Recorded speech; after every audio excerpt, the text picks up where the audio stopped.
Sebelum kalian nonton videonya, jangan lupa kalian klik tombol subscribe di bawah ya.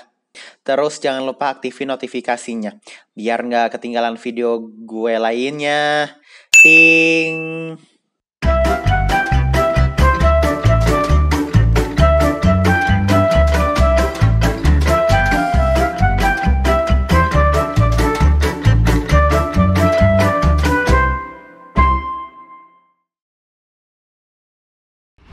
Halo semuanya sahabat Nova.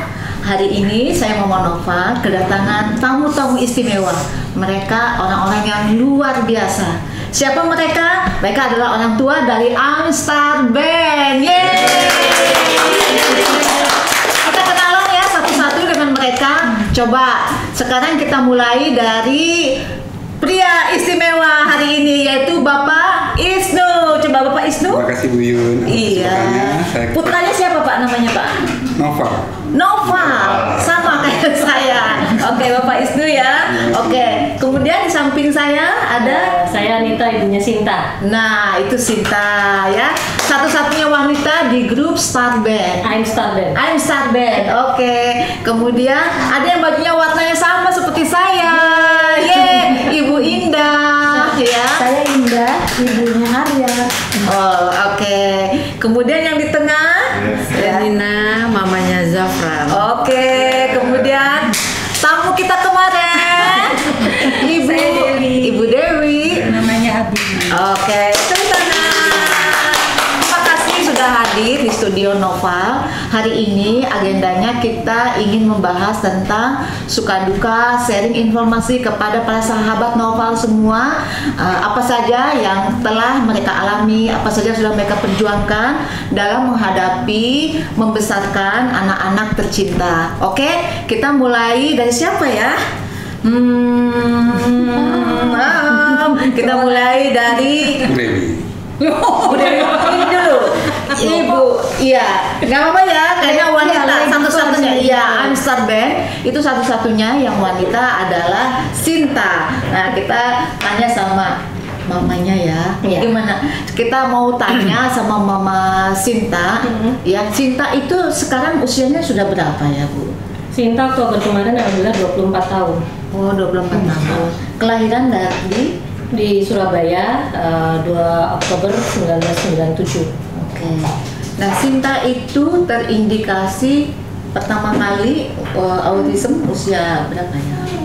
Pada saat umur 14 bulan, jadi sebelumnya dia itu pertumbuhannya normal sebelum 12 bulan. Tapi kemudian ada satu masa dia tidak kuat pada ini, ada satu vaksin yang dia tidak kuat dan akhirnya usia 18 bulan dia terlambat semua, semakin terlambat. Jadi yang dulunya bisa diajak main ciluba waktu umur 18 bulan itu sudah hilang kemampuan itu.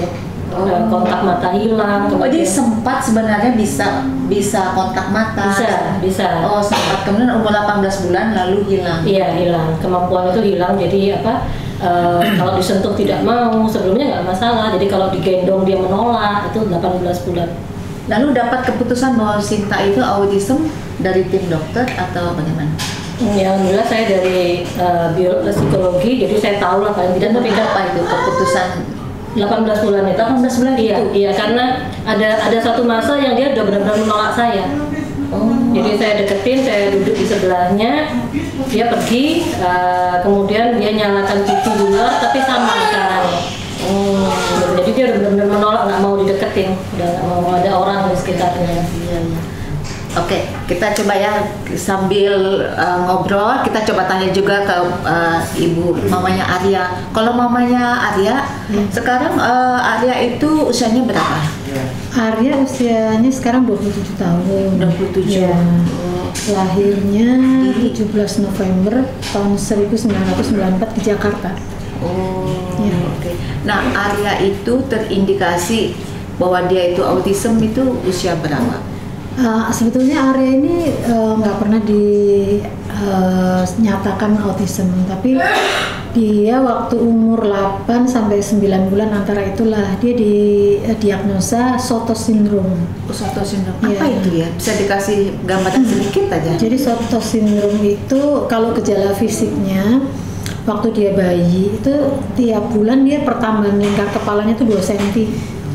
Ukuran kepala? Iya, tiap bulan tuh bertambah 2 cm. Jadi pada saat dia berusia 2 bulan itu dokter anaknya kan kalau bayi selalu ada ini ya grafik pertumbuhan. Iya. Dokter anaknya bingung karena dia tuh pertumbuhannya di luar grafik semua gitu.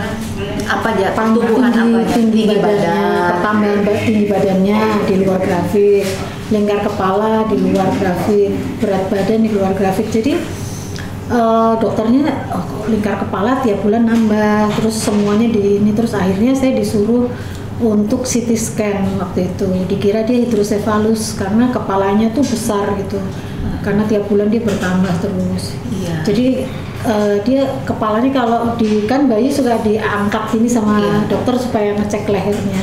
Itu dia lehernya selalu jatuh gitu, nggak bisa melawan gini. Jadi dia kayak lemes gitu. Iya, karena kepalanya besar, terus otot-ototnya dia sebetulnya lemah waktu itu ya. Nah terus akhirnya waktu itu saya tiap bulan tuh selalu ke dokter ngecek. Dokter bilang cek ini. Hidrosefalus ternyata nggak ada kelebihan cairan, terus apa gitu. Akhirnya waktu 8 bulan suami saya kebetulan lagi training di Singapura, foto-fotonya dibawa ke dokter di sana, dokter anak dan saraf ya. Terus pas dilihat dia udah bilang ini Sotos syndrome gitu, dia bilang jangan dioperasi ya, ini nggak ada kelebihan cairan nggak apa dia gitu, bawa ke sini aja gitu. Saya waktu dibawa ke sana dinyatakan dia Sotos syndrome itu.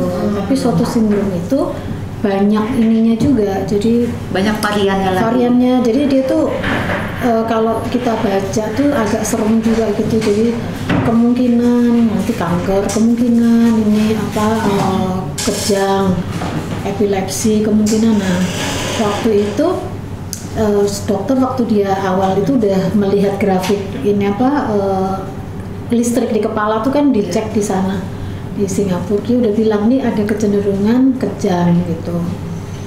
Itu dibawa ke Singapura usia berapa? 8 bulan. 8 Jadi bulan. waktu di sini saya mulai dia 2 bulan sampai 8 bulan tuh belum ketahuan apa.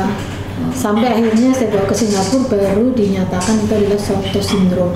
Jadi gejalanya itu sindromnya itu adalah excessive growth, pertumbuhannya melebihi dari anak-anak seumurnya. Terus lingkar kepalanya cerebral gigantisme itu kepalanya lebih besar daripada anak-anak seumurnya juga. Apakah Sotos syndrome itu lalu mengindikasikan seorang anak jadi autisme? Ada, jadi Sotos syndrome itu macam-macam ininya, bawaan lainnya gitu ya.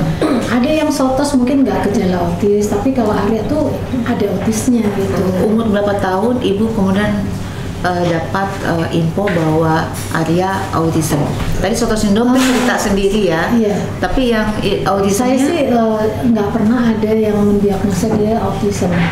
Tapi dari seperti dia suka mengulang-ulang, terus ibu dia melihat indikasi itu kok mirip dengan ada sedikit kemiripan. ya overlap seperti itu, tapi belum ada yang menyatakan bahwa dia itu autism gitu. Ini pernah sahabat supaya tahu ya, Arya itu badannya itu besar, ganteng, ya. Orangnya ya kinclong ya. Tingginya Udah gitu orang 190. selalu tersenyum ya, tersenyum. Kalau bicara juga lafalnya juga jelas ya. Jadi bukan gimana-gimana, jadi clear sekali ya. Jadi kalau kadang-kadang orang bisa salah mengira dia ini sehat-sehat saja ya, maksudnya gini, maksud saya orang tidak akan berpikir kalau dia ada autismnya, ada Sotos syndrome-nya, maksudnya gitu ya. Dulu epilepsi. Oh, sempat epilepsi. Iya, epilepsi.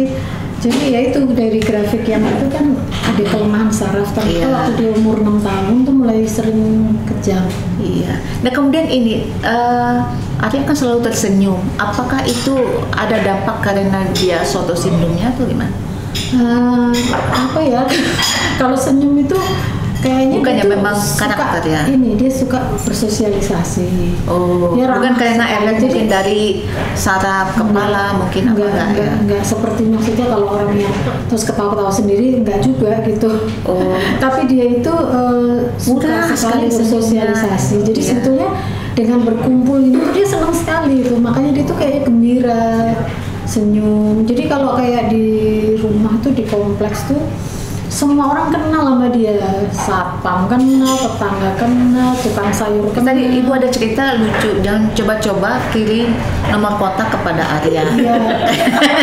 Karena apa Bu? Tadi Bu lucu banget.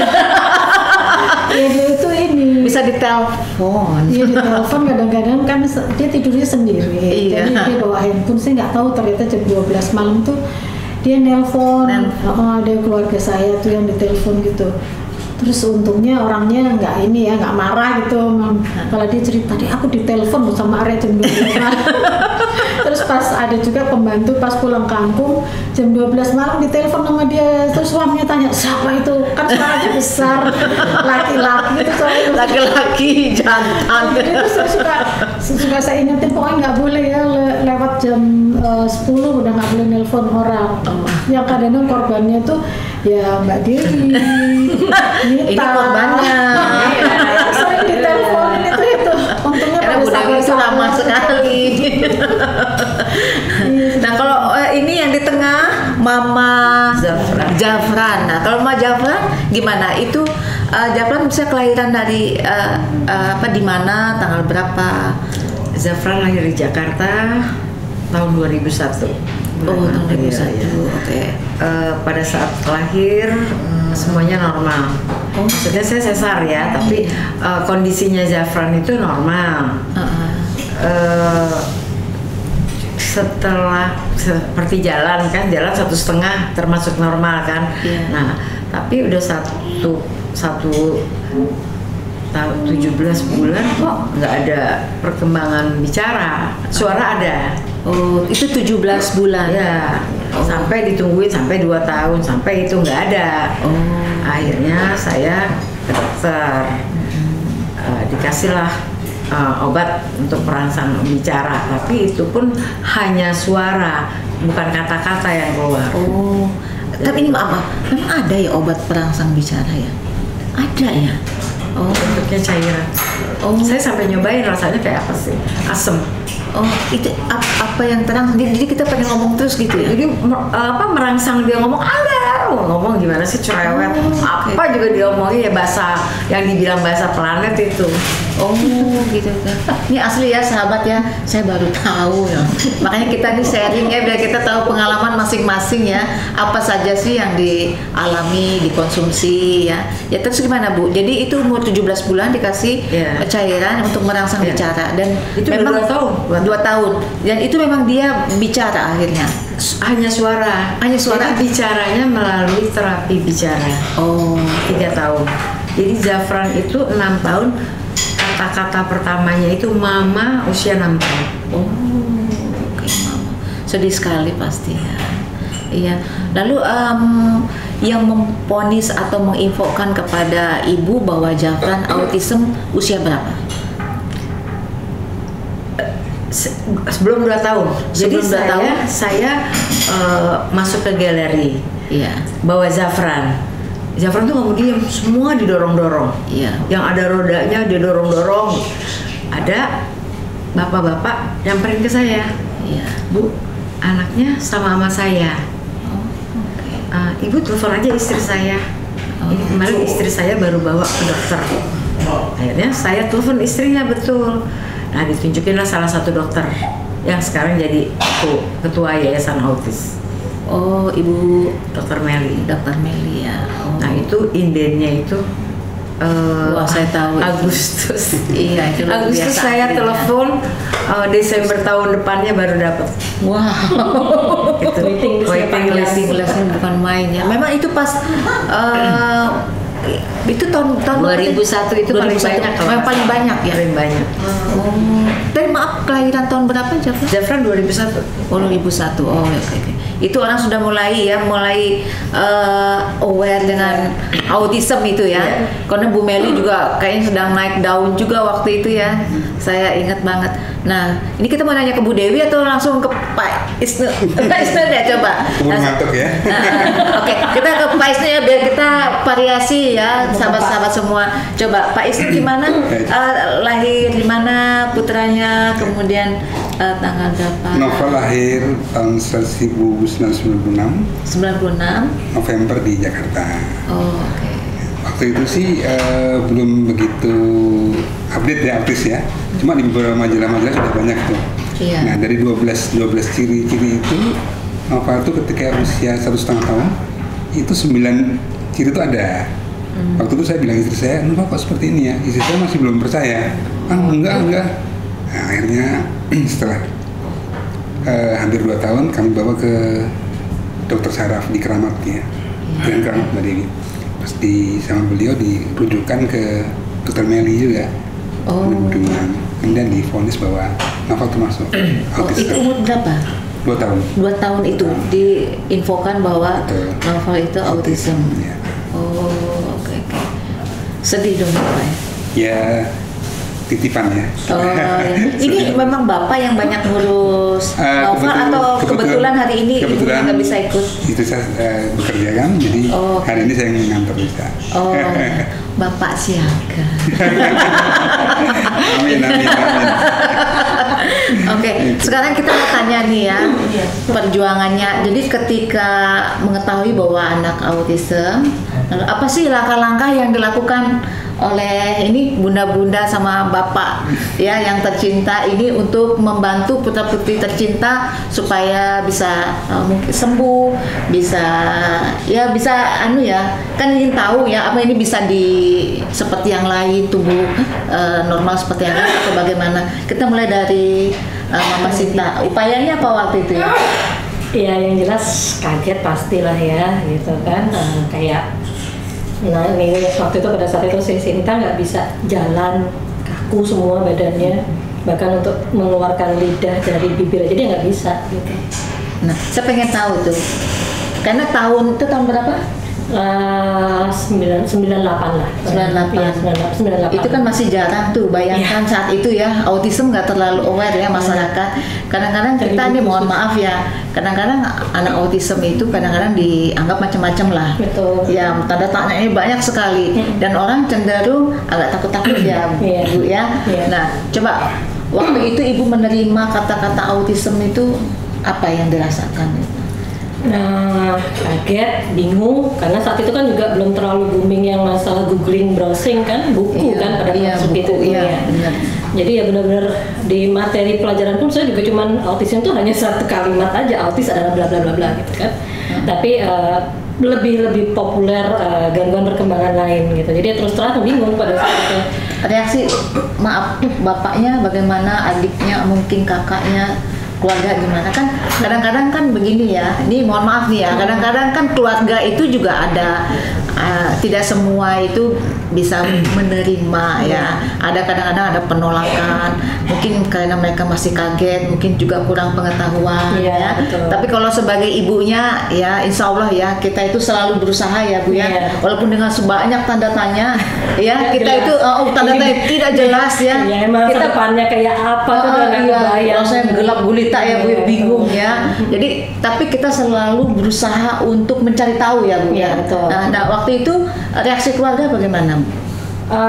Ayahnya Sinta sih alhamdulillah orangnya open mind. Jadi ibu saya pun juga itu tanya, kenapa kamu mengatakan anakmu ada indikasi autis? Saya bawa buku kan, ini gini. Iya sih memang kata gitu. Cuman ya udah ibu saya ya sudah kalau memang gitu apa yang harus kamu lakukan gitu. Saya terbiasa diskusi dengan ibu saya. Terus ya sudah kalau memang seperti itu ya lakukan yang terbaik. Jadi terus terang waktu itu saya juga bingung kan, namanya orang tua kan melo ya, ini nanti anak gimana, ya kan selalu ada pikiran ini nanti anak nggak jelas masa depannya seperti apa, terus habis itu nanti kalau saya sudah nggak ada, siapa yang pegang, selalu begitu kan, ada pikiran. Sinta anak sulung, jadi dia jadi dia pada saat itu benar-benar sendiri. Tapi sekarang ada adiknya. Alhamdulillah ada adiknya. Ada satu masa yang menyatakan bahwa Sinta harus punya adik agar dia tidak autis. Itu pikiran saya gitu. Ya alhamdulillah diijabah Allah. Pada saat adiknya lahir, justru Sinta belajar banyak bicara dari adiknya. Jadi dia adiknya umur 6 bulan bilang 6 cucu, ya si Sinta 6 tahun bilang 6 cucu juga. Sama gitu. Terus yang membuat dia mau merespon orang lain juga adiknya, karena waktu hamil adiknya saya bilang ya udah bismillah, nanti adiknya yang bikin kakaknya mau ngomong, mau respon. Jadi si adik ini kalau si Sinta nggak mau jawab, dia datang dia gigit. Oh gitu. Iya. Jadi digigit, jadi terus ibu, jadi kan kaget ya gitu. Terus jadi ya makanya berapa tahun Sinta ngomong? Sinta mulai bicara 6 tahun. 6 tahun pada udah mulai 6 cucu. Jadi perkembangan dia sama seperti anak umur 6 bulan. Sama persis, dia lebih mudah meniru omongan adiknya rupanya daripada terapi gitu. Terapi dia umur berapa ya? Ngomong dia mengatakan datang tuh dapang. Terus dia ada problem nggak? Tadi saya dengar Sinta suaranya seperti ada tertahan. Itu apa ada masalah di kerongkongan? Iya, dia sempat disarankan dokter syaraf di Surabaya, dokter tumbuh kembang Surabaya untuk operasi syaraf lidah. Tapi saya nggak ngikutin, saya nggak turutin. Karena nggak bisa mengeluarkan lidah dari bibir. Umur 3 tahun nggak bisa. Terus dokter bilang ya sudah operasi aja syaraf lidah gitu. Itu just total dok, saya bilang iya ya sudah makasih saya bilang. Terus jadi saya jawab, kenapa ibu, apa yang ibu pikirkan? Karena kalau operasi pasti dia bius total kan. Dan saya nggak ngerti dia kuat nggak, syaraf otaknya kuat nggak, dan itu terlalu beresiko buat saya. Ada problem di otak? Iya, karena itu tadi dia tidak seimbang. Dia mudah jatuh, dan jatuhnya itu tidak jatuh biasa. Jadi kalau anak belajar jalan. Oh ya tadi ya sempat diperingatkan Bu Dewi, hati-hati kakinya. Karena suka itu ya nabrak gitu ya. Iya, dan kalau jatuh dia dulu waktu kecil belajar jalan itu langsung ke belakang, kepala langsung ke lantai. Aduh. Jadi nggak pakai acara pantat duduk atau lutut jatuh, nggak, dia langsung kepala jatuh ke. Jadi 2-3 kali dia kepalanya kena lantai. Dan itu pun langsung jalan tek, nggak tahu kayak roboh aja blak gitu. Gitu. Jadi terus kaku, nggak bisa jongkok. Terus tapi ya itu yang pernah sempat cedera, luka gitu. Mungkin ada ya, tapi kan dia nggak anak-anak gini ini kan kuat, maksudnya dia tidak berbicara sakit gitu ya, tapi ya benjol. Oh gitu. Ya kita yang ngeri karena suaranya kan saya ngeri banget. Iya. Dah gitu, jadi benar-benar kepala ke lantai, nggak ada berhentinya sama sekali, nggak ada. Para sahabat lihat ya wajahnya Bu Nita ya, penuh senyum ya. Padahal kalau dengar ceritanya tuh serem juga ya, membayangkan anak jatuh gitu ya, masih kecil gitu ya, deg-degan ya. Banget, udah aduh saya bilang gitu. Terus Ibu, ini mohon maaf saya pengen nanya, Ibu waktu lihat kondisi Sinta gitu, Ibu pernah mengalami down yang hebat gitu? Pernah. Ada masa-masa ya yang nggak ngerti lah ini mesti gimana, tapi ya udahlah nangis aja sama Allah dah saya bilang. Luar biasa, keren ya. Sekarang kita mulai dari mamanya Arya. Itu ketika tahu Arya autism, nah lalu apa upayanya gitu ya? Oh tadi ke Singapura ya. Nah reaksi keluarga gimana waktu tahu ya ada problem? Itu kan berat ya saya lihat ya. Iya. Jadi waktu itu kan kita tuh sebetulnya sudah mengalami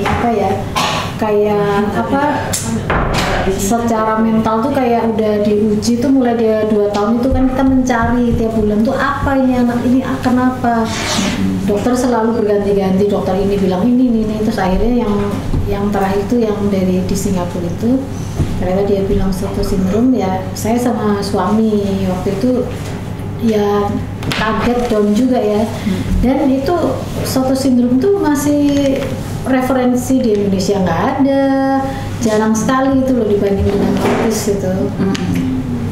Jadi waktu itu ya kita sedih, terus kita bertanya-tanya apa yang harus kita lakukan gitu, karena nggak ada rujukan kemana-mana tuh nggak ada. Jadi kalau keluarga saya sih ada nggak support, jadi secara Tahun 94 ya melahirnya ya. Iya. Waduh, itu lebih jauh lagi ya. Sahabat bisa bayangkan ya, informasinya itu pasti minim sekali ya. Jadi di antara kesedihan, info yang sedikit, ya mencari-cari tahu ya. Jadi seperti jalan sendiri. Belum lagi mungkin juga masalah biaya ya yang luar biasa. Tapi suami gimana Bu? Kalau suami saya sih ya mendukung. Saling mensupport, kita menguatkan ya. Lah. Menguatkan satu. Arya punya adik atau punya kakak? Punya kakak. Oh punya kakak. Iya. Kakaknya bagaimana ketika ngeliat? Kakaknya sih waktu itu masih kecil juga ya, jadi dia nggak terlalu tahu. Tapi setelah perjalanannya mereka saling saling menyayangi gitulah, yang penting itu aja buat perempuan saya. atau laki? Oh laki. Ada suara Arya. Nah itu yang kita alami itu karena sulit mendapatkan dokter atau rujukan di sini. Jadi kita berjalan itu dengan intuisi aja, kita menyayangi anak ini. Kalau belum bisa bicara ya kita terapi. Jadi waktu itu Arya bicara 3 tahun lebih. 3 tahun lebih. Iya, jalan tuh 2 tahun lah. Oh jalan itu umur 2 tahun. Iya. Terus yang paling dominan dulu kepalanya yang kelihatan besar sekali. Dulu sama Abi tuh berteman mulai TK.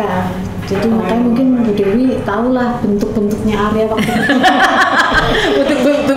Bentuknya tuh dulu kalau saya bawa ke toko semua orang pasti nengok. Karena nggak umum ukurannya ya. Kepalanya tuh kelihatan besar sekali. Terus dia hiperaktif. Padahal nggak ada cairan ya sebenarnya. Nggak ada. Cuma pertumbuhannya aja di atas normal iya. ya. Terus mungkin otaknya besar tapi korteksnya sedikit. Jadi itu yang menyebabkan anak cerdas atau enggak itu dari korteks yang jadi kayak kalau kita lihat gambar otak yang puru-puru gitu semakin banyak itu semakin cerdas. Nah anak saya itu kayak rata gitu. Nah dokternya udah ngomong, Bu ini nanti anak ini nggak cerdas, kayak ya itu nangis lagi kan. Pas dibawa ke dokter di Indonesia ini bilang belum tahu ini apa, ini anak nanti nggak kayak kakaknya gitu, ini nggak cerdas gitu. Dari situ. Oh itu yang. Jadi tiap bulan tuh kita nangis karena dengan diagnosa yang ini nggak cerdas lah, ini seperti ini. Jadi was-was ya Bu, ya apalagi kan dia laki-laki ya Bu, Ibu membayangkan dia bagaimana menghadapi masa depannya. Ya, Ibu waktu tahu kan, Ibu ini kan berat juga nih ya, ada penyakit apa tadi? Sotos itu ya, itu kan berat ya kalau dengar tadi penjelasannya ya. Itu mengalami masa waktu awal-awal dengan minimnya info itu, apa yang terjadi pada Ibu? Apa Ibu drop sekali atau pernah sampai apa? Ya, kalau saya pernah sampai muntah-muntah Bu.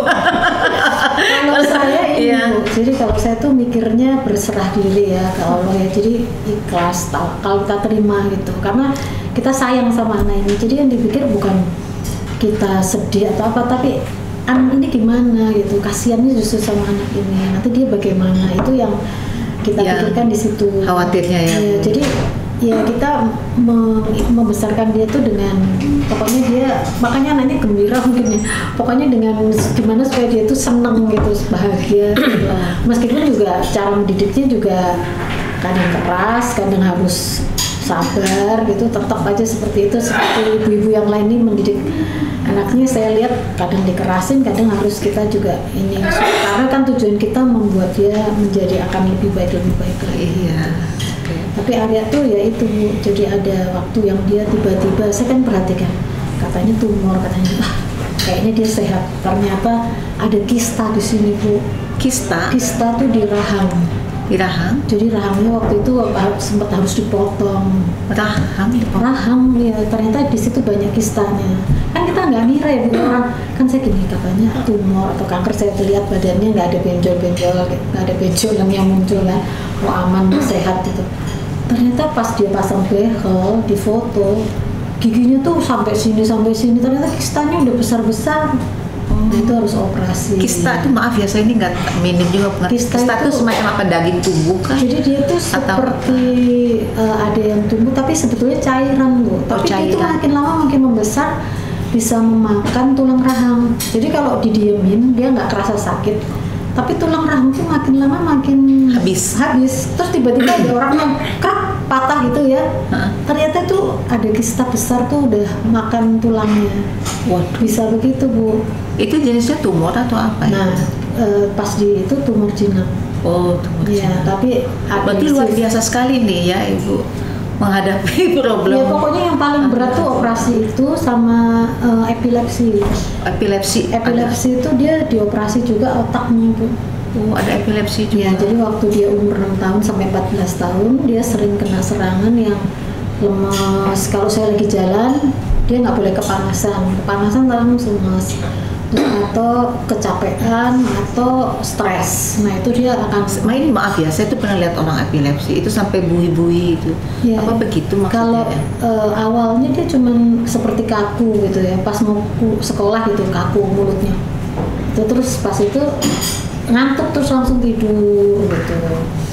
Tapi ya makin lama makin badannya besar, makin itu yang bisa kalau nggak minum obat bisa yang kayak gitu Bu, kayak grand mal, jadi yang gitu. kejang. Ini maaf ya, ada kata yang dikasih apa supaya dia jangan gigit. Sendok. Iya. Apa benar begitu ya kalau ada epilepsi ya, supaya waktu dia. itu waktu dia pernah yang kejang besar itu saya kasih tangan saya karena rumah sakit sama rumah saya itu deket. Cuma 5 menit gitu saya ganjel karena saya kan harus diganjel apa ya udah saya kasih tangan saya aja gitu sambil dia udah kaku yang menggigit gitu kan. Sakit dong tangan Ibu ya? Iya ada bekas gitu sih. Terus waktu itu tuh saya dikasih obat. Tapi pernah tuh sampai 1 jam Bu. Kejang itu sampai 1 jam sampai dokter di rumah sakit bilang ini koma. Waktu itu Bu Dewi datang tuh waktu dia yang sampai 1 jam itu saya udah lemes kayak orang mau terbang kaki tuh udah minjak tanah tuh lemes banget gitu. Terus dokter bilang ini koma Bu gitu. Wah itu udah yang saya paling biasa itu yang paling menyeramkan itu. Nah, itu ya kejadian itu tahun berapa itu Bu? Itu tahun 2004 kalau nggak salah. Berarti umurnya sudah 10 tahun ya? Ya sekitar situ masih SD ya. Masih SD ya. Nah terus kebetulan saya akhirnya menemukan dokter bedah epilepsi di Semarang. Berarti Namanya area dokter- ini banyak sekali anunya ya dari kesehatan operasinya beberapa kali ya. Operasi besarnya 2 kali itu. Oh, Itu yang epilepsi sama itu, rahang. Dokter yang di Semarang itu setelah diperiksa setahun saya nggak berani memutuskan sampai akhirnya saya yakin dioperasi bedah otak. Jadi otaknya itu dibuka langsung ada yang dibuang tuh sekitar sekian Bu. Itu di waktu itu saya gini ini nanti kalau dia bangun masih bisa ngomong nggak ya, ternyata nggak ada perubahan, dia masih bisa ngomong, masih seperti biasa gitu. Kata dokter itu otak manusia itu masih bisa dibuang sekian persen lah. Nanti kalau saya ngomong nanti salah, pokoknya sekian persen gitu itu masih bisa. Dan dia menyambung saraf-sarafnya, ada videonya waktu motong otaknya terus disambung, bisa begitu ada. Saya nggak berani lihat sampai selesai. Yang penting dukungan keluarga ya Bu ya, full tim ya. Nah terus setelah itu dia udah nggak pernah kejang, dia minum obat, setelah operasi minum obat 8 bulan berhenti. Alhamdulillah sampai sekarang nggak pernah kejang lagi. Itu yang benar-benar membuat kualitas hidupnya dia bisa membaik dibanding sebelumnya. Oh, sempat kurus sekali badannya. Justru waktu epilepsi gemuk karena minum obat epilepsi itu bikin gemuk. Oh. Jadi setelah dia waktu itu tuh dia sempat kurus itu. Sekarang gemuk lagi karena pandemi. Rata itu semua. Kalau Ibu Nina gimana ketika tahu ya bahwa Jafran itu kena ya diinfokan autism, lalu apa yang Ibu lakukan? Ya biasa Bu, sama suami saling punya ini begini. Waktu mau masuk ke dokter Meli juga kan kaget, kok dokter kejiwaan? Anak kita sakit jiwa gitu. Salah kita sakit jiwa. Akhirnya mulailah dia browsing mengenai autis. dikasihlah saya segini print out, baca, pelajarin. Nggak bisa lo yang baca, gue yang praktekin. Sampai saya begitu. Oh itu. Tapi artinya kan keluarga itu kompak perhatian ya Bu ya, itu kan menunjukkan. Saya nggak ada keluarga ya, kalau mama saya orang nggak ngerti. Kayak saudara-saudara saya juga nggak ngerti. Cuma yang penting saya suami sama anak ini aja, karena kita nungguin setiap hari tuh tidurnya nggak pernah di atas jam 2 pagi. Jadi nanti saya tidur, saya dibangunin ngapain kayak Zafran itu. Dia tidurnya tuh jam 3 pagi. Karena hiperaktif. Oh dia hiperaktif. Tapi kita lihat udah ini enggak ya? Udah lewat masalahnya semua itu sudah. Ya, saya merasa berat itu yang belum lama umur 9 tahun ayahnya meninggal. Oh, jadi maaf. Tadi dikatakan bahwa Zafran itu hiperaktif. Itu umur berapa? Itu mulai kita kan melihatnya patokannya dulu 18 bulan, belum bisa bicara. Itulah banyaklah yang ini autis tuh anaknya nggak mau diem gitu loh. Oh, jadi itu dari terus dari kecil itu dia nggak bisa diem tuh. Dan sampai umur berapa Bu? Dia sepertinya hiper banget gitu. Sampai 11 tahun. 11 tahun. Nah, hiperaktifnya itu yang luar biasa sampai seperti apa? Saya pernah lihat nih anak hiperaktif itu narik kabel Bu untuk speaker itu. Sampai sama tipi-tipinya sama itunya mau sama itunya ditarik kencang sampai saya shock gitu ngelihatnya. Aduh, kenapa itu? Gitu. Saya bayangkan itu alat-alat habis gitu. Jatuh semua jadi bingung. Nah, kalau Zafran nggak bisa lihat air. Nggak bisa lihat jadi air. Nggak bisa ngeliat kolam renang.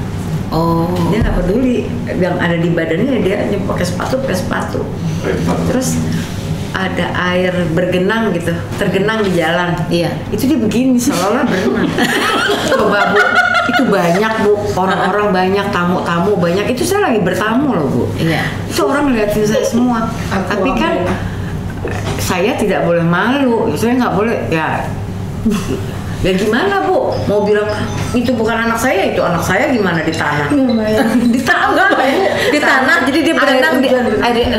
Oh, malah. Tapi yang penting ibu itu ya, saya lihat upayanya udah benar ya SOP-nya. Jadi ketika tahu langsung kemudian mencoba mencari tahu bagaimana solusinya dan kemudian mencoba ya berusaha semaksimal mungkin ya Ibu ya. Kalau mamanya Abi saya pengen tahu nih, ketika setelah tahu Abi autism lalu reaksinya gimana? Apakah Ibu kaget, apa down atau bagaimana Bu waktu itu? Saya belum nanya nih kayak yang kemarin itu. Nangis berdarah-darah. Ya kayaknya sama ya, pasti itu reaksi umum setiap orang ya, namanya dapat, apalagi ini anak kan, begitu dapat diagnosa dia autis, meskipun saya juga sudah menduga-duga dari tanya sana nanya sini sebelum ketemu psikiater, tetap aja kaget gitu. Kaget ya, akhirnya agak denial juga ada, marah juga ada, salah-salahan juga ada sama suami, kamu kali ini keturunan. Oh gitu ya. Harga kamu ada gak gitu. Harga saya enggak. Ya itu sih, saya lewati itu semua sampai satu titik yang saya pikir saya harus sebagai orang tua, nggak ada yang bisa bantu anak ini kecuali kita yang harus merubah diri kita. Saya sampai menguatkan diri itu dengan cara saya ikut meditasi. Karena bonding saya sama Abi itu terasa banget sangat kuat. Jadi kalau saya gelisah, dia juga gelisah. Saya bingung, dia juga bingung. Nah, dari dasar itu saya pikir ini nggak bisa kayak gini. Kalau saya terus bingung, kalau saya terus gelisah, nggak akan membantu apa-apa ke dia. Ya itu yang saya pikir, saya harus kuatkan mental saya sendiri. Saya harus betul-betul bisa menerima dia, bahwa ini tanggung jawab saya, bahwa ini tugas saya sebagai ibu dari Tuhan. Oh iya. Dan itu kemudian ini ya, kayaknya pindah ke Jakarta dari Pontianak juga karena ini ya, ingin mengobati Abi ya. Dan kemudian Bu Dewi juga berhenti dari bekerja di bank demi Abi ya. Ya karena itu pilihan ya, saya nggak ada orang lain yang bisa bantu gitu. Mungkin kalau ibu-ibu saya sih nggak nyaranin untuk semua orang untuk berhenti ya. Tapi kalau ada pengganti kita yang bisa membantu anak kita, ya itu akan bagus. Tapi kalau di kasus saya merasa nggak ada yang bisa menggantikan posisi saya ke Abi. Jadi ibu berhenti supaya bisa fokus ya Bu ya. Betul. Oh, oke. Nah, sekarang kita tanya sama James Bond kita. Jaga masjid dan kebun. Jadi kalau Bapak bagaimana Pak? Ketika tahu bahwa putranya autism, pertama istri ya, itu juga pasti shock ya. Tapi kalau di sisi saya ya saya harus bisa menerima dan bisa mengarahkan ke istri juga bahwa apa yang harus kita lakukan buat Nova gitu. Oke. Saudaranya ada ya? Nova anak tunggal. Oh, anak tunggal. Oh, oke. Mungkin yang lain-lain sama seperti ibu yang lain, saya bersama. Oke, ini kan kalau kita lihat yang namanya untuk treatment atau mengobati atau menterapi anak autism ini kan pasti butuh biaya ya itu ya. Nah itu gimana nih kalau ngomong-ngomong biaya gimana Ibu? Bukan paket hemat, nggak bisa. Pokoknya nggak bisa paket hemat ya. Ini bukan paket hemat. Setengah mati pokoknya. Gimana Ibu Indah? Ini kayaknya paling besar nih kayaknya yang ini nih yang baju kuning kayaknya. Gimana Bu? Ya itu Bu, memang kalau terapi ini udah jangan dihitung gitu ya, yang kita pikir cari rezeki dan anak ini harus ada kemajuan gitu, dan apa sih sasaran kita gitu, kita mau menerapi ini sasarannya apa, atau mungkin terapinya kayak gini kayak misalnya dia mungkin diterapi lewat belajar vokal gitu, nggak cuma terapi sama terapis ya, karena kalau cara berbicaranya kurang jelas itu kan. Jadi Soto sindrom itu rata-rata ciri-ciri lain itu adalah langit-langitnya tuh lebih tinggi daripada orang pada umumnya. Jadi berarti kan dia bicaranya nggak susah ya, karena lidahnya untuk mencapai itu beda sama orang yang lain gitu. Makanya saya mulai dia 6 tahun tuh udah saya lesin vokal. Itu ya. Untuk sebetulnya untuk terapi, lebih ke arah terapi gitu. Ya. Terus belum Sotosnya itu kalau kita kontrol harus ke Singapura. Itu jadi biayanya nggak kayaknya luar biasa ya. Jual apa aja ini? Jangan-jangan sampai jual aset. Ya itulah Bu, pokoknya keajaiban apa yang tiba-tiba kok bisa ya kita ya dulu ya gini. Kok ada aja gitu yang bisa rezekinya. Iya. Gitu. Gimana kalau Ibu Nina? Waktu ngatasin pasti biayanya juga luar biasa ya, harus beli. Saya enggak, obat-obatan saya enggak cuma dikasih pada saat ke dokter Meli aja, sama ada obat memang dari dokter. Itu yang saya bilang obat untuk merangsang bicara, cuma itu. Untuk vitamin nggak ada, dan Zafran sampai sebesar ini jarang sakit.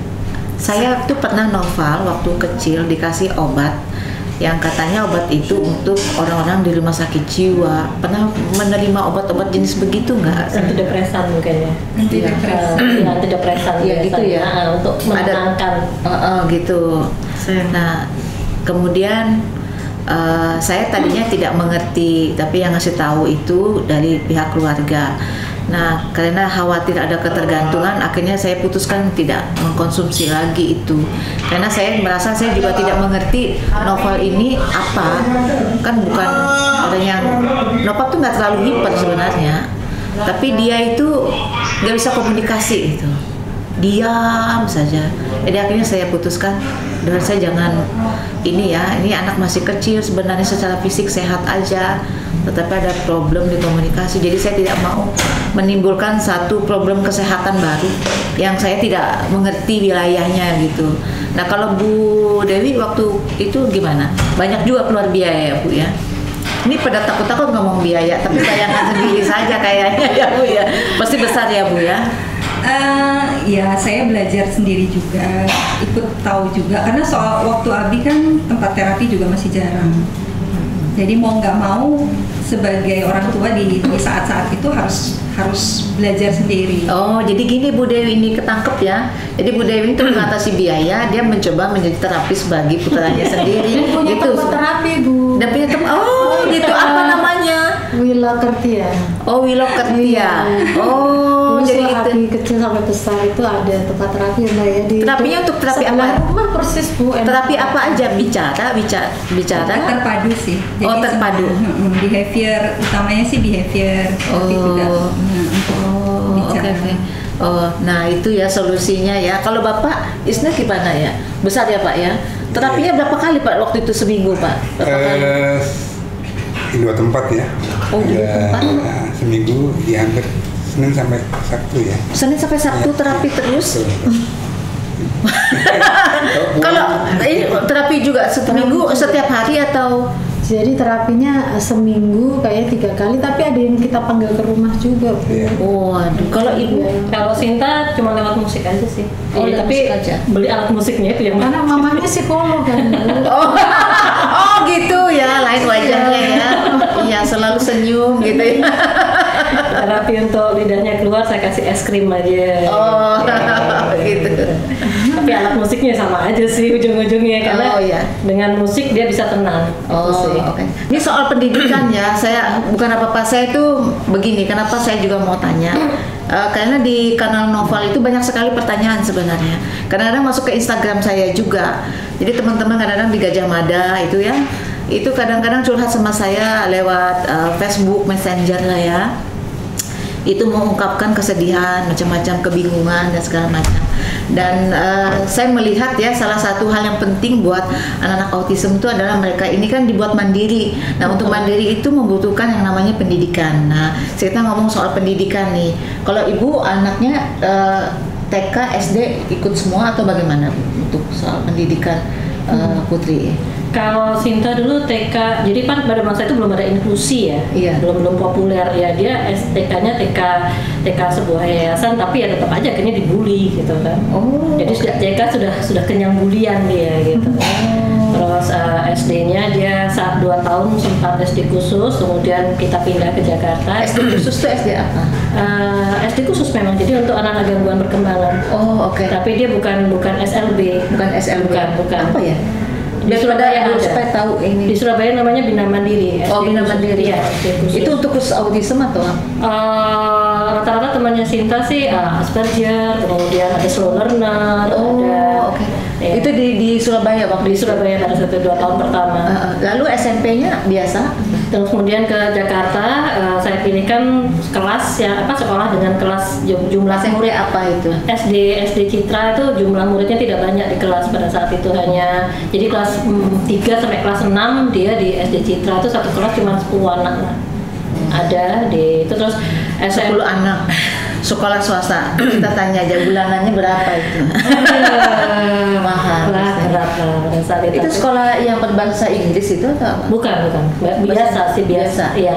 Oh, oke. Di mana, di Jakarta Selatan? Di Bintaro. Di Bintaro. Iya. gitu. Emang Jakarta Selatan itu ya termasuk yang Banyak. lebih banyak Iya. tempat-tempat ya Ibu ya, kalau untuk treatment sekolah-sekolah, ada yang juga sekolah alam, pokoknya banyak tematik lah intinya ya Bu Lebih ya. banyak pilihan Lebih lah ya. banyak pilihan. Iya. Jadi, yang paling sulit itu dulu itu daerah agak timur Bekasi gitu, agak berat itu daerah situ. Kemudian jangan salah, di pusat juga agak susah karena lebih konservatif, sekolahnya sekolah konservatif, jadi tidak pro kekinian lah ya, ya dengan perkembangan anak-anak. Tapi selatan itu biasanya bagus-bagus ya.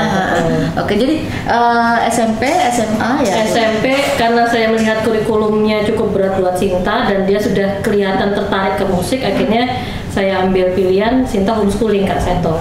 Oh, oke. Gitu. Jadi pada saat itu juga dia bilang, kok anak autis homeschooling dan dapat yang distance learning, gitu. Tapi ya kan harus sosialisasi, soalnya kan bilang begitu kan anak autis. Saya bilang kalau dia dipaksakan ikut kurikulum dan ternyata dia tidak nyaman dan itu kurang untuk mendukung masa depannya, buat apa? gitu. Dengan homeschooling, dengan distance learning, saya bisa mengatur jadwal Sinta belajar. Oke. Akhirnya jadwal Sinta belajar saya atur dan saya bisa menambah kursus musik dia. Oke, kita mau tanya ini kan ada kata-kata homeschooling, Iya. ingin mengatur waktu. Ibunya kerja nggak? Demi Sinta lepas semua udah. Oh udah ya. Begitu tahu anak oke. pertama autis yang awal cita-cita nanti kalau sudah ini anaknya 2 tahun kerja 1 tahun kerja udah lepas semua udah. Daripada saya ngurus anak orang, Iya. oke, tapi anak saya sendiri nggak keurus ya sudah lepas. Jadi SMA ada SMA musik. di SMA Nah, musik. iya, Jadi, karena jadi Nopal dikuatin. SMA-nya musik. Lalu Sinta. setelah SMA Sinta, oke. Sinta sekolah musik. Lalu setelah SMA SMK musik lulus, nyoba ada 1 PTS tidak diterima karena autisnya. Oh. Itu terus akhirnya ya sudah karena Sinta tuh kan dia tuh keingin tahuan akan musik kan tinggi, segala alat musik dia pengen tahu dan kadang-kadang di otaknya tuh ini pengen apa gitu. Terus saya ketemu saya sebut Pak Agus Sardiman, dia sound designer. Kalau dia mau terima Sinta, ya memang ada proses untuk pemahaman sanggup nggak ini anak gitu. Jadi dia membuat aransemen lagu gitu. Terus karya-karyanya salah satunya untuk fashion show yang didatangi oleh menterinya Raja Salman pada saat itu. Terus juga ada lagu latar untuk acara Jakarta Fashion Week gitu. Terus yang ini kemarin launching ini karena dia suka MotoGP dan dia suka Marc Marquez, dia bikin lagu latar dan alhamdulillah editing videonya dia bikin. Jadi dia punya YouTube channel. Jadi di musik Sinta tuh musik semuanya. Ya, yang bikin tenang dia juga musik sebetulnya. Ya, jadi kalau mungkin para sahabat bisa ngeliat Sinta, ya tadi kita lihat dari games ya. Jadi Sinta itu ya walaupun ada kendala dari segi bicara, ya, tapi kata-kata pemikirannya itu saya nangkap dia itu maju ya. Ada kata-kata dia tadi itu bukan mainstream. What? Anak autism bisa nyebut mainstream ya. Wah, saya tuh merasa wah itu bahasanya tinggi sekali ya. Ya berarti bagus ya. Berarti dia bisa menyerap informasi yang ada kekinian itu dengan baik. Ya, dan homeschooling membantu dia untuk browsing tapi terarah. Gitu, jadi diarahkan kan, jadi misalnya tugas-tugas gitu, semua email, jadi dia semua tuh belajar justru dari pada saat terarahnya sejak homeschooling itu sebetulnya, karena tugas-tugas semua diserahkan, tugas-tugas semua dia terima, terus dia harus browsing, dia harus cari, jadi dia kalau ada yang bilang anak autis sebaiknya tidak diberi gadget, ya kalau buat saya gadget itu tergantung gimana kita mengarahkan anaknya. Gadget itu pisau bermata dua gitu. Kalau kita bisa mengarahkan, justru itu sangat membantu Sinta banget gitu.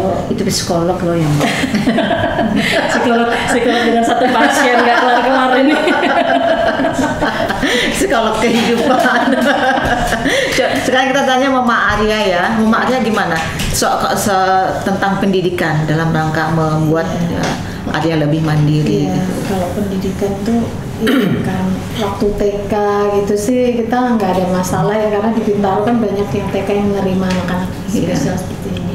Tapi kan itu tahun 94 pasti kan anak orang melihat Arya mungkin banyak tanda-tanya ya. Saya rasa di Bintaro kayak yang Citra Indonesia itu terima. Malah sekelas nih sama Abi ya. dengan Abi. Tapi saya belum kenal karena waktu itu saya kerja juga.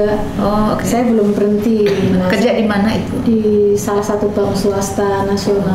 Oh, oke. Yang akhirnya ya waktu Arya 5 tahun saya berhenti karena saya lihat wah ini kalau saya nggak berhenti nggak tahu nih anak ini nanti gimana perkembangannya.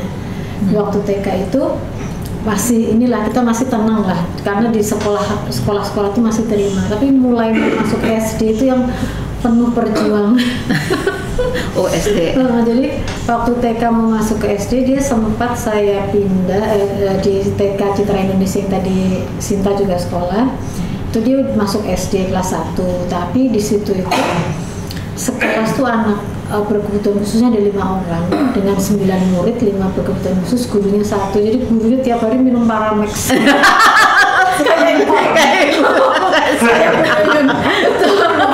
Sampai akhirnya saya bilang ini anakku anakku juga nggak bisa belajar, tiap hari satu minta buka pintu, satu minta tutup pintu, jadi di dalam kelas tuh jebret, nanti ada yang naik meja loncat nyebrang gitu. Oh gitu, sampai begitu ya? Sampai dia juga akhirnya karena itu dia nggak tenang, dia emosi, dia juga marah sampai mukulin babysitternya juga, mbak yang dampingin, karena dia kan panik juga melihat kehebohan itu kan. Akhirnya udahlah kalau gitu saya keluarin aja, udah nanti cari di mana saya terapi dulu. Terus akhirnya saya nyoba masuk ke sekolah yang ini kayak Cita Buana waktu itu. Terus ternyata di Cita Buana itu dia karena terlalu ini, saya harusnya nggak nyebut nama nih. Pokoknya akhirnya dia di situ karena strict banget, dia nggak kuat kayaknya. Oh, di Cita Buana. Iya, nggak kuat, terus dia mulai epilepsinya muncul tuh waktu sekolah di situ.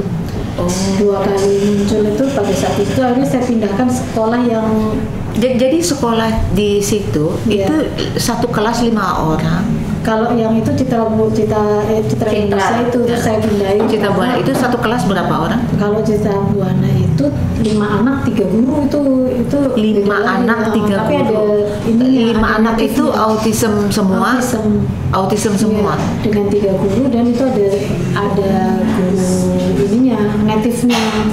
Nah, jadi di situ jadi maksudnya kalau native berarti maksudnya di situ berbasis bahasa Inggris. Iya, bahasa Inggris terus setiap hari.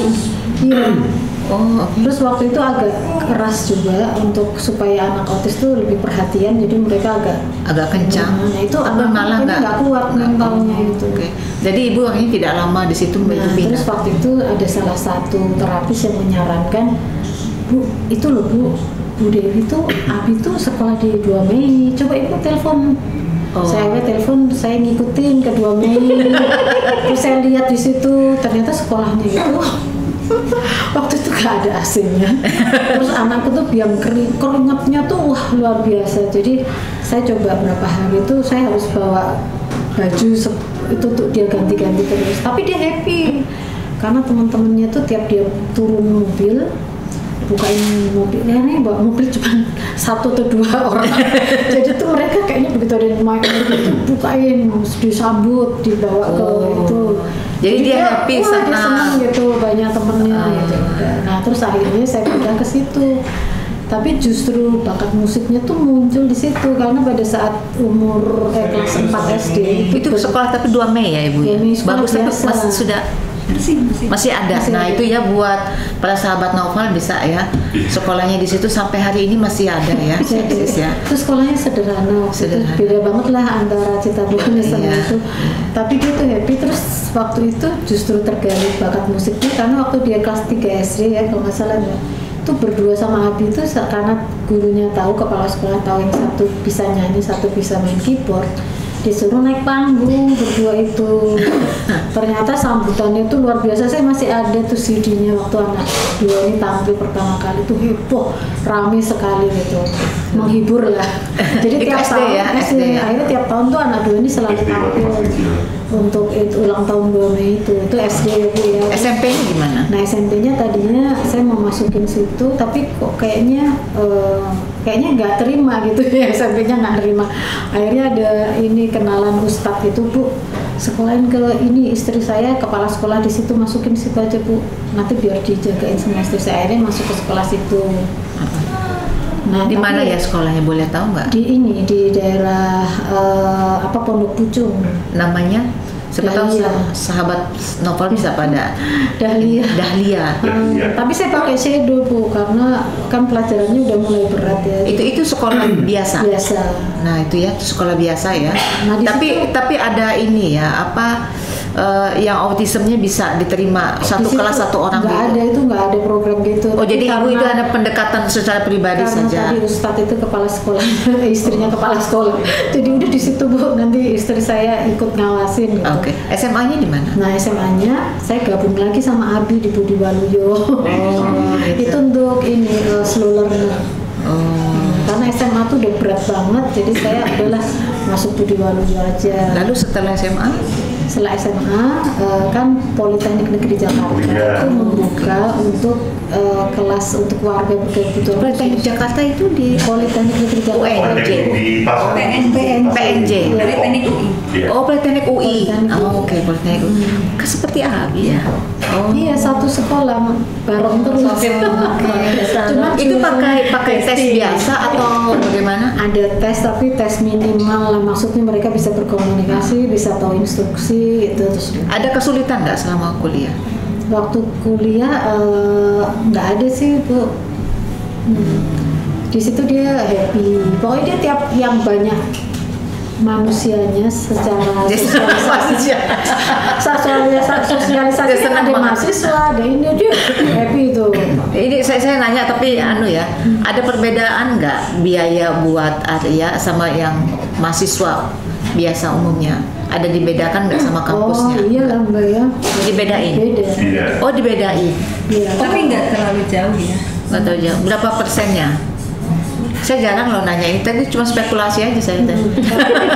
Ternyata ada ya. Berarti dari awal sudah ditandain ya, ini anak autism jadi ini sama mereka. Jadi kita masuk ini karena ada ini ya Mbak ya, karena ada ini koneksi antara Budi Waluyo SMA itu sama Dengan Politeknik Negeri Jakarta. Jadi Politeknik Negeri Jakarta tuh Arya dan Abi itu angkatan pertama Untuk yang dikti. yang udah pakai. Sampai hari ini mereka masih nerima nggak anak-anak autism?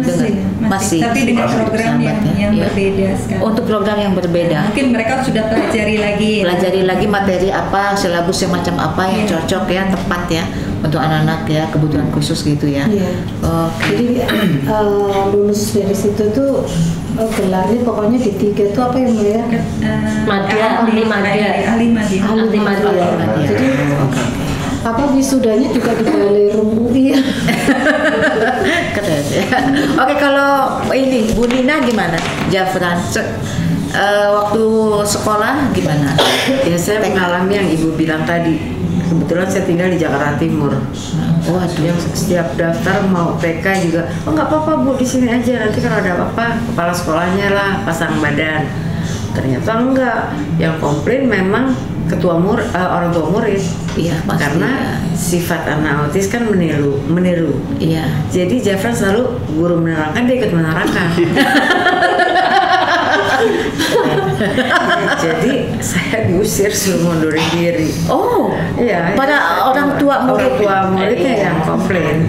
Oh, Akhirnya saya keluar, terus mau masuk SD. Oh belum pernah ada murid seperti ini. Aduh udah malas duluan Bu saya. Udah akhirnya saya coba, gue yang penting anak gue ini bisa baca. Saya ingat waktu kecil kan Bu, kita kalau BCA udah seneng kan Bu. Iya. Tuh pengen saya punya anak begitu. Benar, saya masukin ke Bimba. oh ke Bimba. Bimba kan itu cuma les kan Bu. Iya. Saya culik gurunya datang ke rumah. Oh, Akhirnya seminggu 3 kali saya jadi homeschooling. Akhirnya saya udah selesai, saya ambil paket A. Terus SMP-nya kebetulan saya pindah rumah. oh Ibu Terus- jadi Jafran ikut paket-paket gitu ya? ya. Oh, oke. Terus pas saya pindah ke Sentul, di situ ada sekolah Fajar Hidayah, inklusi, menerima anak spesial di dalam. Itu SD, SMP. SMP. Oh jadi gini, SD dia ikut paket paket A. Tapi SMP-nya dia kemudian masuk ke sekolah yang konservatif, Iya. masuknya seperti Iya. biasa. Oh. Terus Tadi nama SMP-nya apa Bu? Fajar Hidayah Fajar Hidayah. Ingat ya, itu di Bekasi ya? di Sentul. Oh di Sentul, maaf. Cibubur juga ada. Oh, maksudnya Ibu pindah? Pindah dari Jakarta ke Sentul. Oh, oke. Di situ deket rumah cuma ada Fajar Hidayah. Itu pun saya ditawarin mau pakai shadow nggak? Bayar shadow sama SPP gedean shadow, nggak usah. Anak saya anak satu-satunya. Nanti kalau diladenin terus, diajarin terus nggak bisa apa-apa. Akhirnya dia serba sendiri, semua berangkat sendiri, pulang sendiri. Saya nggak antar, saya nggak jemput. SMP. Oh, itu SMP gitu. Terus dari SMP saya lanjutkan ke SMK. SMK-nya di Sentul juga. di SMK-nya namanya Eko lupa. Lupa swasta Bu. Aduh, Jafran lupa. Lupa saya. Ya apa Bu? Kok lupa Bu? nggak apa-apa. Panik attack. Lupa Bu. Nama panggung. Itu swasta atau negeri Bu? Swasta. Oh, swasta. Oke. Yang punya yayasan juga. Tapi terpisah dari yang sebelumnya. Bisa Bu, karena itu kalau di Fajar Hidayah ada SMA-nya, tapi di Cibubur. Nah, saya kan, ke Cibubur setiap hari gimana? Nggak mungkin ya. Nggak mungkin saya. Informatika ya namanya, kalau ada informatikanya ya. Iya. SMK apa informatika gitu kan? Iya, pokoknya ada SMK. Soalnya lupa CV-nya dulu. Akhirnya jurusannya IT. Waktu itu. Terus akhirnya sekarang di London School Beyond Academy. Udah semester 4. Oke, nanti selesainya itu ambil setahun atau D3 atau 2 tahun? Gitu ya. Oke, itu ambil 2 tahun. Kan yang punya London School kan itu ya, juga anaknya autism ya. Bekas atasan saya. Bu Prita. Suaminya Kemal Effendi Gandhi. Iya, oke. Peduli ya dia, jadi makanya dia buat sekolah itu. Oh, itu memang programnya memang ada ini ya, khusus buat anak-anak yang autism. Oh, oke. Luar biasa ya. Oke, sekarang kita pindah ke Ibu Dewi. Coba Ibu Dewi, gimana tapi sudah cerita ya waktu itu ya. Jadi itu sekarang posisi Abi kerja ya, sudah ya sekarang ya. Jadi TK-nya biasa, SD-nya yang di 2 Mei, SMP-nya Budi Waluyo, SMA juga Budi Waluyo, lalu ke Politeknik Negeri Jakarta. Oke, lancar jaya ya. Oke, sekarang Bapak deh, gimana Pak sekolahnya? Setelah terapi itu, terus SD di Tadika-Puri. TK-nya di mana? Tadika-Puri, SD dan TK dan SD Tadika-Puri. Tadika-Puri di Jalan Jinawi, Raya. Oh, Jaksel. Jaksel ya. Kemudian SMP di Muhammadiyah 9 di mana itu ya? Daerah Gandaria. Tapi setelah kelas 2 seperti yang Mbak Nina tadi bilang yang dibully itu, jadi kami juga diputus oleh wali-wali murid yang lain, sehingga kami disuruh mundur gitu. Disuruh mundur? Iya, dari sekolah. Kenapa ya? Kejam sekali ya. Ngalamin lah. Itu apa? Dibully itu anak kita dibully sama orang-orang teman-temannya dan ibu wali murid juga. Dibully gimana sih Bu ya? Kalau saya kalau dulu Zafran kan TK nggak ngerti apa-apa. Jadi orang tua murid komplain ke kepala sekolah protes. Iya, betul. Saya nggak mau kalau ada anak itu. Yang Abi kayak waktu TK juga dikeluarin kan, yang saya rencananya mau masuk ke TK lagi, mau ngulang lagi, tahu-tahu pas selesai sekolah penerimaan rapor disuruh keluar. Karena orang kalau di itu bukan karena, kalau di sekolah Abi dulu bukan karena orang tua protes sih, tapi karena sekolah kewalahan karena sudah terlalu banyak yang Waduh, bukan main ya. Menurut saya itu kekerasan ya. Iya, nggak boleh ya sebenarnya gitu ya. Sedih ya dengarnya ya. Ngalamin tiap hari, dibilang mau di DO itu nggak pernah saya ngalamin tuh. Tiap hari panggil kepala sekolah, ibu kayaknya anaknya nggak sanggup di sini, itu kan sama jadi DO ya, dan itu udah rasanya lemes.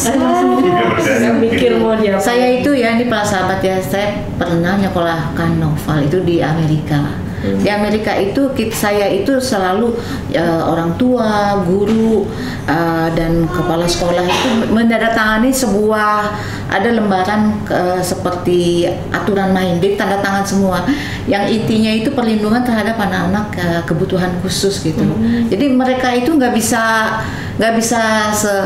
saya membayangkan apa yang kita alami itu nggak akan terjadi di sana, karena itu dianggap kejahatan ya. Yang seperti itu ya. Ya, kita juga dengarnya juga sedih ya. Apalagi ngalaminnya. Iya, aduh. Makanya saya waktu tahun-tahun itu kan Nova tahun 99. Saya itu tahun 2006 ke Amerika gitu ya.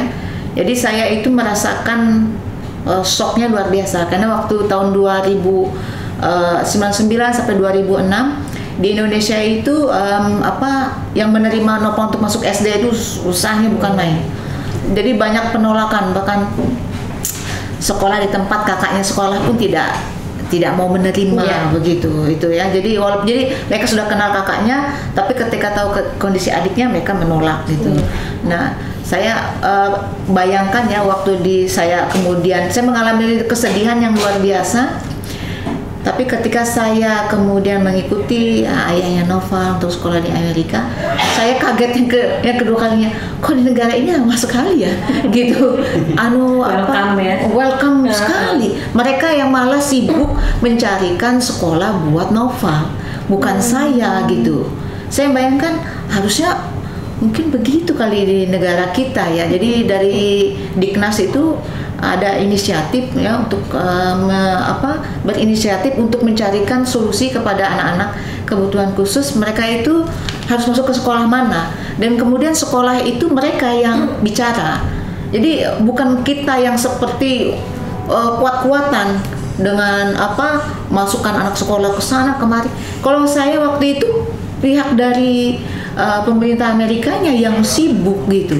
Jadi saya itu diajak ketemu sekolah ini, ketemu sekolah itu, gitu. Jadi mereka tuh dengan kita itu segan, menghormati gitu, karena ada yang mengawal gitu. Jadi mereka nggak bisa ngomong seenaknya, apalagi apa itu ya, aduh ya sedih. Tadi kita sampai mana ya? Oke, sekarang kita sudah ngomong pendidikan. Sekarang saya ngomong tentang harapan untuk masa depan putra-putri tercinta.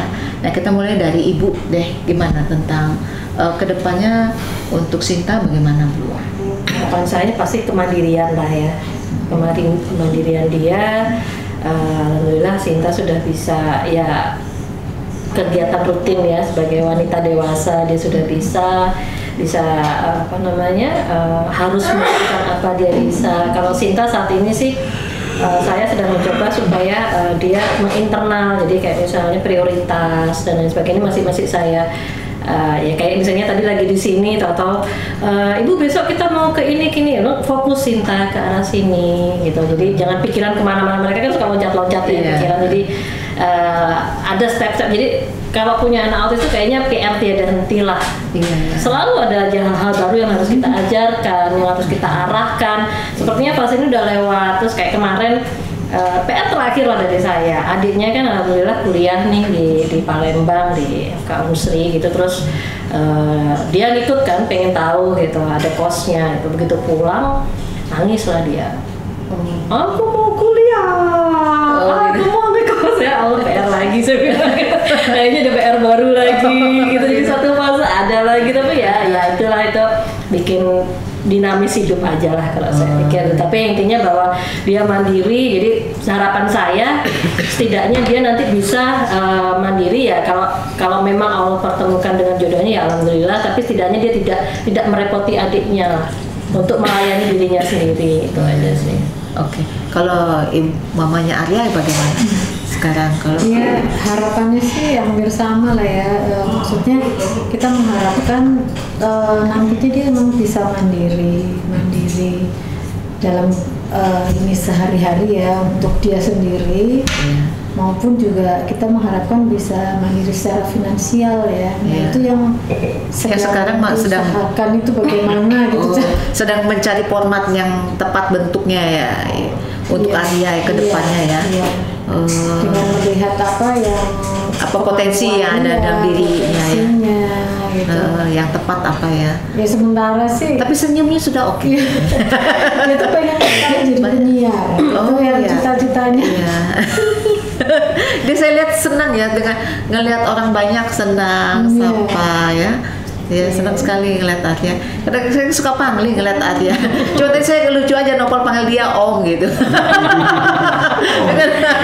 Karena suara Arya itu ya, udah gitu, udah berat gitu ya, berwibawa ya, tebal gitu ya. Tapi pas ditanya tanggal lahirnya 94, nopal langsung ganti Mas Arya. sama kumisnya. Nopal melihatnya kalau berkumis tuh mungkin om-om.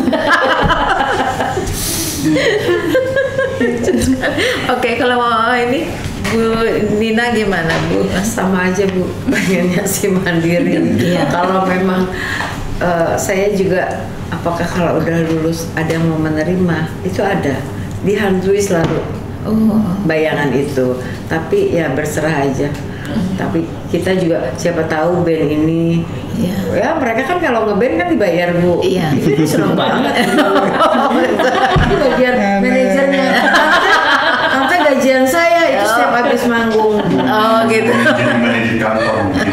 Ya karena kan anak-anak udah besar ya. Iya. Misal kita mau thank you terus gitu Iya. kan. Sementara kita latihan aja setiap kali latihan kan. Ada, Kalau mau tampil iya. kita harus latihan beberapa kali kan supaya penampilannya. Jadi sekarang itu I'm Star band itu latihannya rutin ya.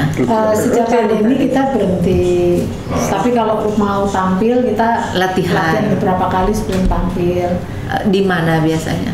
Di daerah Bintaro. Memang Pelatihnya kebetulan masing-masing ada udah pelatih. punya alat sendiri atau Iya. sewa? Iya. Atau sewa Punya tempat? sendiri. Oh Sewa sendiri. tempat. Kalau untuk latihan sewa tempat Bu. sama pelatih ada pelatih Ada yang pelatih, Ada punya pelatih. yang harus kita bayar. Oh, oke. Alat musiknya punya sendiri. Punya. Dari studio, mereka Oh, ada. anak-anak Tapi semua rata-rata punya sendiri. Oh, sudah punya pegangan Iya. sendiri Iya. gitu. Oh, oke.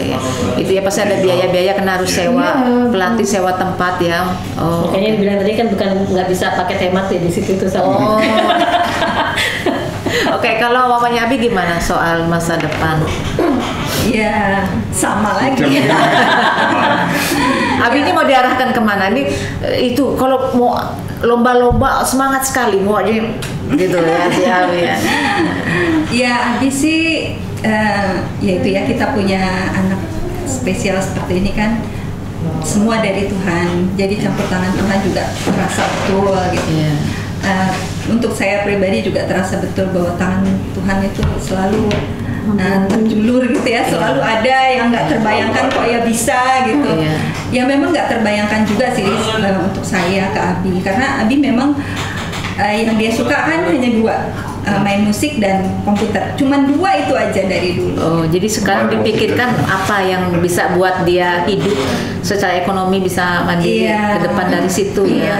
Nah sekarang kan kebetulan Abi dapat kesempatan untuk di Mensos Di Mensos. di balai Kementerian Sosial di Pangudi Luhur di Bekasi. Jadi di sana Abi bekerja sebagai Iya, di sana dia di tata usahanya, Tata usaha. juga diperbantukan di sentra kreasi mandiri itu untuk ngebantu di cocok sih Abi ya, wajahnya kan administrasi. serius gitu. Langsung kan dipikirnya dia direktur apa gitu. Iya, wajahnya kan dia berwibawa loh Abi ya. Enggak ini om gitu. Tapi kan- Tongkrongannya oke gitu. Iya, dia kan nggak suka ngomong. Iya. Untuk kerja ya lumayan. Sedikit bicara Dan kalau bicara dia juga kadang yang ini, yang tinggi-tinggi apa waktu itu dia bisa hafal ada kejadian apa pesawat apa gitu. Bencana yang di Bencana. Jepang, dia kan senang browsing. Iya. Senang browsing, jadi dia ikutin terus. Yang sekarang juga kan Rusia sama Ukraina. Dia juga Jadi ngikutin, Dia ya. juga ngikutin. Sampai dia bilang ini terdampak nggak ya ke Indonesia gitu. Soal krisis energi Minyak goreng. kan. Krisis biasa ya. Jarang-jarang loh. Jarang-jarang. Dia bilang nanti mati lampu nggak di sini. Dia bilang. Dia bilang jauh itu pinggir. Kalau Bapak gimana Pak sama Noval? Saat ini diarahkan gimana? Saya tadi lihat Noval ya, ketika ngomong itu ngomong bahasa Inggris itu clear banget ya, Betul. gitu ya. Jadi memang diberi bagus ya. kelebihan di musik ya, khususnya gitar. Dan bahasa Inggris. Iya, emang bahasa Inggrisnya emang. Jadi Iya. kalau dia gitarnya rusak Bu ya, dia browsingnya langsung ke bule-bule itu. Bisa ngomong langsung sama bule-bule. Oh gitu ya. Oh Iya. jadi kalau gitar rusak dia putra Bapak itu otomatis- bisa komunikasi Iya, betul. bahasa Inggris Iya. dengan bule. Iya. Oh luar biasa ya. Emang bahasa Inggrisnya itu juga ini ya, aksen Otodidak. bagus kan? Oh otodidak dia. seperti papanya. Oh, Inggris Jawa. Pokoknya kunci Inggris. Papanya bahasa Inggris. Tapi hebat ya, Noval ya, bahasa Inggrisnya keren banget kamu. Saya pangling terus terang Pak, tapi saya akuin, saya sempat pangling. Tadi saya sempat nanya juga, itu si Noval itu ngomong sama siapa ya? Gitu ngomongnya lancar sekali dan bagus gitu ya.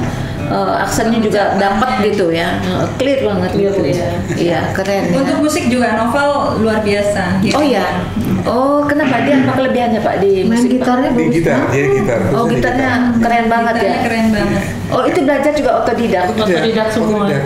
Oh. Pernah ada cerita Bu. Jadi, Dari mana dia? Apa dari YouTube atau bagaimana? jadi Melihat? saya memang senang gitar, cuma gitar-gitar yang biasa Bu ya. Iya. Cuma waktu kecil dia ngeliatin saya main gitar, terus dia belajar dari buku-buku itu sampai dia bisa. Dan suatu saat saya ajak beli gitar di Gramedia kan. Dia setel diri sampai ada bapak yang melihat kan, karena ini apa yang saya mainkan dia bisa baca kunci yang susah gitu. Oh. Terus untuk beliau saya, Pak, namanya berbakat sekali di bidang musik, tolong dikembangkan. Oh. Dari situ makanya saya ketemu Mbak Dewi, Mbak Linda. Jadilah Answer Band. Itu lucunya Bu Yuyun kalau ada lagu mau main, Novel yang bilang it's too easy. Temennya lain yang ribut ya. Nggak bisa gitu. Usianya berapa sekarang? 25. 25. tahun. Oh 5 tahun kata Ari. Beliau kapan acara mau panggil anak-anak? Oh iya. Siap ya. Siap ya. Ini kita akan bikin acara buat Amstar Band. Oke, jadi itu aja ya. Berarti hari ini acara kita sharing dengan ibu-ibu ya dan bapak yang luar biasa ya. Oke, itu aja saya hari ini mewakili ya. Noval membawakan satu konten ya mengatasnamakan aku Noval, dan semoga para sahabat Noval bisa bisa memperoleh informasi dan masukan dan juga semangat ya untuk menghadapi membesarkan anak-anak tercinta menjadi anak yang mandiri ya, dan tetap anak yang luar biasa ya. Oke ya, semangat buat semuanya ya, tepuk tangan ya. Semoga ke depan kita selalu diberikan kesuksesan dan kesehatan ya. Hai, kami dari Amstar Band. Tolong subscribe di bawah ini, like juga, dan mohon berkenan untuk di-share dengan yang lain. Terima kasih. Yeah.